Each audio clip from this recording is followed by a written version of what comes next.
There we go. Forgot the freaking recording program. So,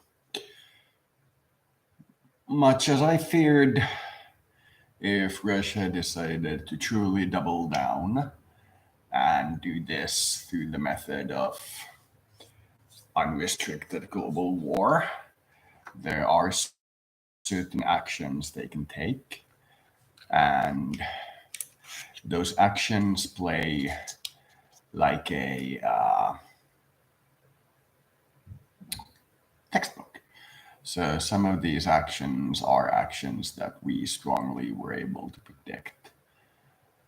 And we had a discussion on the little map software that we occasionally use that, like, we had a discussion on how to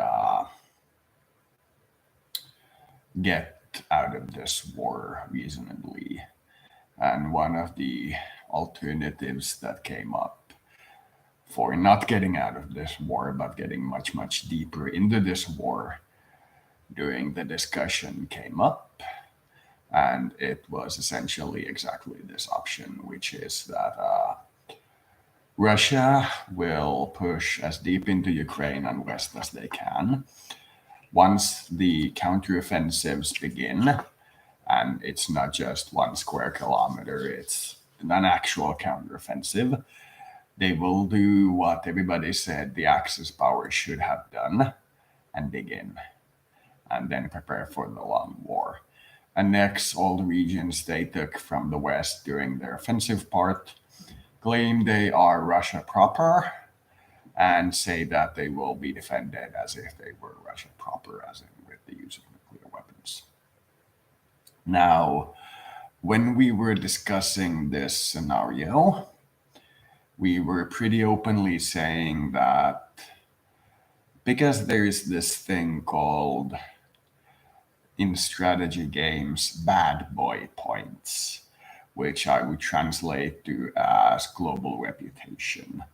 So if you are a belligerent leader, despite the fact that you may be the most powerful and liked nation on the world, this system of trying to avoid giving power to the bad guys, which is what we've been trying to do since the Second World War, means that even if you're supposed to be the good guy and you invade a lot of countries, you will get opposition from neutrals, which will culminate in a palace coup against you.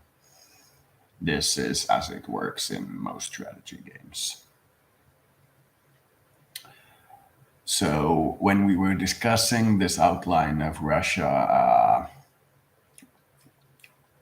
doubling down, the thought came up that they can indeed play that part, but there is a very high probability of either military coup or downright refusal by the military to carry out the orders of the president. Either a interministerial feud where the two ministries start to really fight amongst themselves. That would be the office of the president and the office of the military. Or we see a true civil war.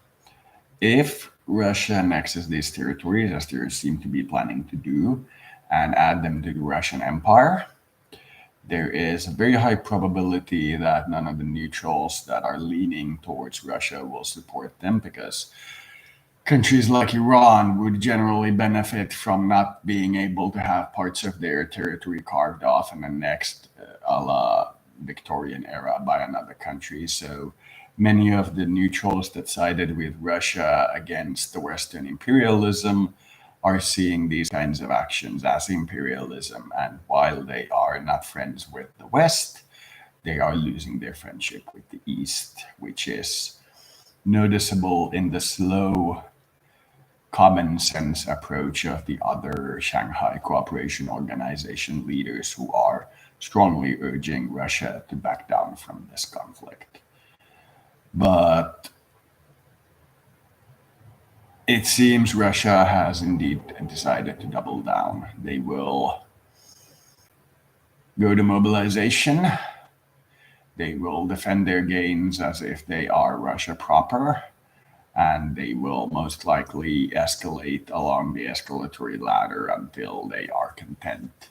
So this is the World War III outline. So I hope we all take a good look at ourselves and anything we may have been doing to provoke this war. But in the grand scheme of things, there is only the guy who decides to go to war who is responsible for the war. But we are all in it together because of the nature of the human spirit, how we are all interconnected. But best I can give you is some kind of palace coup against the Russian leadership. Without it, it will most likely escalate into World War III and nuclear conflict. Keep in mind, the simulator that I use to study these government things that predicted that Belarus, Ukraine, Russia, and Germany would go to war when I played it in 2011, 3 years before the conflict. The most latest up-to-date version when I played it said that there's a 95% probability of global thermonuclear war by 2040. So the fancy little thinking box that predicted the Crimean War is now saying that there will be global nuclear war. But I have a tendency to overreact. So it is very much possible that we'll get none of that kind of confusion here. But I would advise you to take this with the thought of the Cuban Missile Crisis. There is a probability that you'll have to hide underground. And the above ground will go boom, boom, boom, boom, boom, boom, boom while you're down there. So that's all I wanted to say about that. So not feeling enthusiastic about this. So let us hope we can climb out of this nuclear escalatory ladder while it is still safe. So thank you for watching.